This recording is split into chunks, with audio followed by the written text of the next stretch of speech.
जय श्री राम दर्शकों, आज मैं आपको विजया एकादशी की कथा श्रवण कराने वाला हूँ। अगर आपको यह कथा अच्छी लगती है तो आप और लोगों तक भी इस कथा को शेयर करें, जिससे आपको इस कथा का दुगना लाभ प्राप्त होगा। विजया एकादशी हर प्रकार से विजय प्रदान करने वाली है। इस एकादशी की कथा इस प्रकार है। अर्जुन द्वारा प्रेम पूर्वक प्रसन्न किए जाने पर कृष्ण भगवान जी कहते हैं, प्रिय अर्जुन, फाल्गुन मास की कृष्ण पक्ष की एकादशी विजया एकादशी के नाम से जानी जाती है। इस एकादशी का व्रत करने वाला सदा विजयी रहता है। हे अर्जुन, तुम मेरे प्रिय सखा हो, अतः मैं इस व्रत की कथा तुमको श्रवण कराता हूँ। इस तरह भगवान श्री कृष्ण अर्जुन से विजया एकादशी की कथा कहते हैं। त्रेता युग की बात है। श्री रामचंद्र जी, जो कि विष्णु के अवतार थे, अपनी पत्नी सीता को ढूंढते हुए सागर तट पर पहुंचे। सागर तट पर भगवान का परम भक्त जटायु नामक पक्षी घायल अवस्था में उन्हें मिला। उस पक्षी ने बताया कि सीता माता को सागर पार कर लंका नगरी का राजा रावण ले गया है और माता इस समय अशोक वाटिका में है।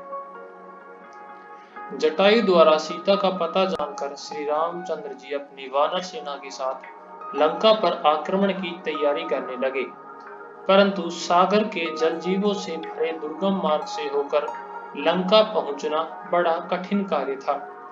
भगवान श्री राम इस अवतार में मर्यादा पुरुषोत्तम के रूप में दुनिया के समझ उदाहरण प्रस्तुत करना चाहते थे, अतः मानव की भांति चिंतित हो गए। जब उन्हें सागर पार कर जाने का कोई मार्ग नहीं मिल रहा था, तब उन्होंने लक्ष्मण से पूछा, हे लक्ष्मण, इस सागर को पार करने का कोई उपाय मुझे सूझ नहीं रहा है। अगर तुम्हारे पास कोई उपाय है तो बताओ। श्री रामचंद्र जी की बात सुनकर लक्ष्मण बोले, प्रभु, आपसे तो कोई बात छिपी नहीं है। आप स्वयं सर्व सामर्थ्यवान हो, फिर भी मैं कहूंगा कि यहाँ से आधा योजन दूर परम ज्ञानी वक्दालभ्य मुनि का निवास है। हमें उनसे ही इसका प्रश्न पूछना चाहिए।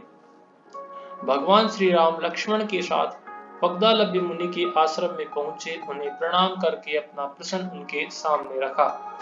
मुनीश्वर ने कहा, हे राम, आप अपनी सेना समेत फाल्गुन मास की कृष्ण पक्ष की विजया एकादशी का व्रत रखे। इस एकादशी के व्रत से आप निश्चित ही समुद्र को पार कर रावण को पराजित कर देंगे। श्री रामचंद्र जी ने उक्त तिथि के आने पर इस विजया एकादशी के आने पर अपनी सेना समेत मुनीश्वर के बताए विधि विधान के अनुसार एकादशी का व्रत रखा और सागर पर पुल का निर्माण कर लंका पर चढ़ाई की।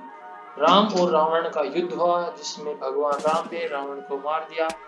एकादशी का पुण्य श्री राम भगवान को इस प्रकार प्राप्त हुआ कि आज इतने युगों के बाद भी दुनिया भगवान को याद करती है, उनका गुणगान करती है। तो आप भी विजया एकादशी का जरूर व्रत रखें। विजया एकादशी आपकी सभी मनोकामनाओं को पूर्ण करेगी। जय श्री राम दोस्तों। अगर आपको हमारी वीडियो अच्छी लगी है और आप इसी तरह की वीडियो और भी देखना चाहते हैं, तो नीचे दिए गए लाल सब्सक्राइब के बटन पर क्लिक करके हमारे चैनल को सब्सक्राइब कर ले। वीडियो को और लोगों तक भी शेयर करें, वीडियो को लाइक करें, कमेंट करें। अगर आप हमसे कांटेक्ट करना चाहते हैं तो हमसे नीचे दिए गए कांटेक्ट नंबर पर कॉल करके कांटेक्ट कर सकते हैं। जय श्री राम दोस्तों। जय श्री राधे कृष्ण।